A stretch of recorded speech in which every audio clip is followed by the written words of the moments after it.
Amikor beköszönt a tél, és a táj elcsendesül a hó alatt, könnyen azt hihetnénk, hogy a természet is mély álomba merült.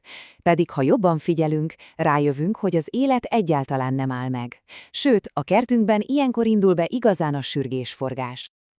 Ezek a szívós kis madarak dakolnak a hideggel, és hihetetlen szint visznek a legszürkébb téli napokba is. Nekik ez az időszak a kőkemény túlélésről szól, hiszen a táplálék egyre kevesebb, és tényleg minden egyes falat számít. Na de kik és ők pontosan? Kik azok a bátor kis látogatók, akik élettel töltik meg a kertünket? A következőkben pont ezt fogjuk megnézni, bemutatjuk a leggyakoribb téli vendégeket, akiket egy kis odafigyeléssel mi is a kertünkbe csalogathatunk.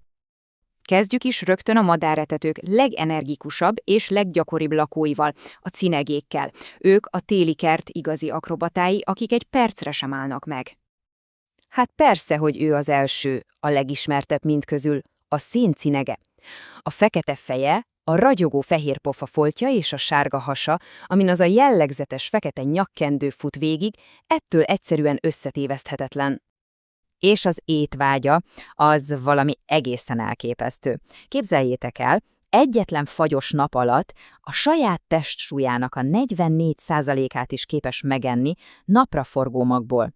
Ez a rengeteg kalória kell ahhoz, hogy az apró testét fel tudja fűteni, és túlélje a jeges éjszakákat.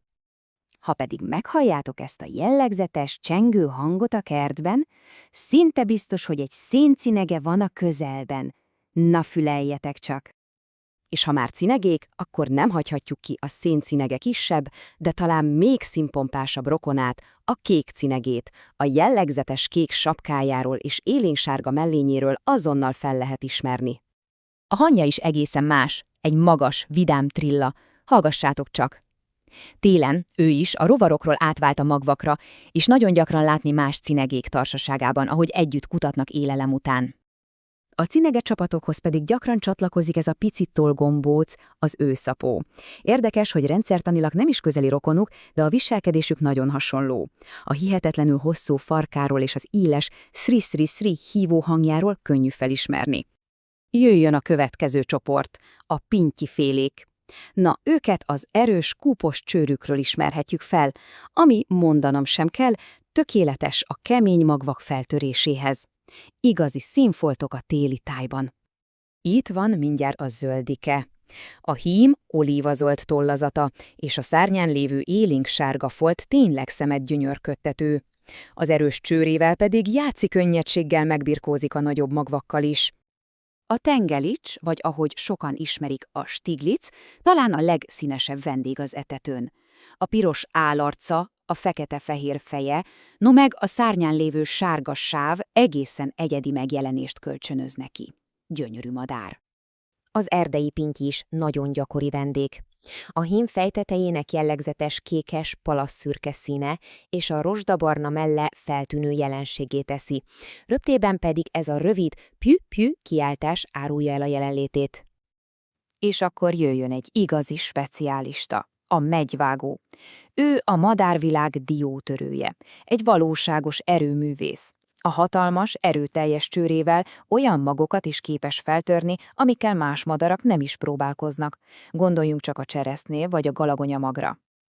Most pedig jöjjenek a kert különc karakterei. Olyan madarak, akik valamilyen egészen egyedi tulajdonságukkal vagy viselkedésükkel tűnnek ki a többiek közül. Íme a csuszka. Ő a fák törzsének igazi pókembere.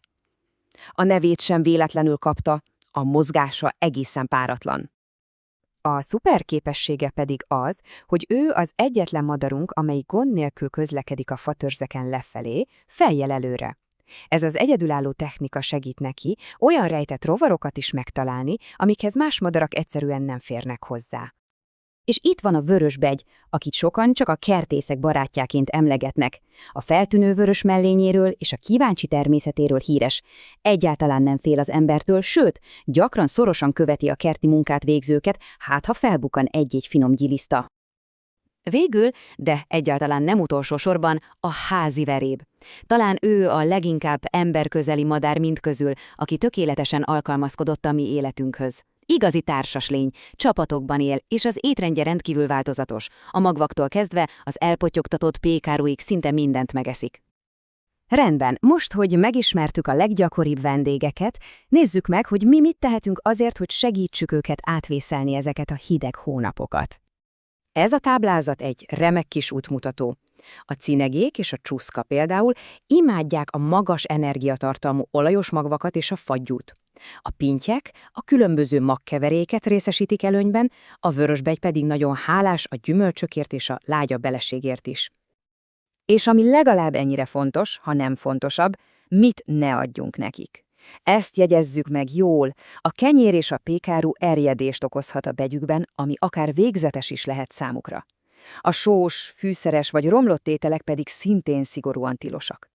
Szóval a madáretetés nem csak a madaraknak óriási segítség a fagyos napokon, hanem nekünk is egy fantasztikus lehetőség. Lehetőség, hogy az ablakunk kényelméből figyeljük meg a természet apró csodáit, és egy kicsit közelebb kerüljünk hozzájuk.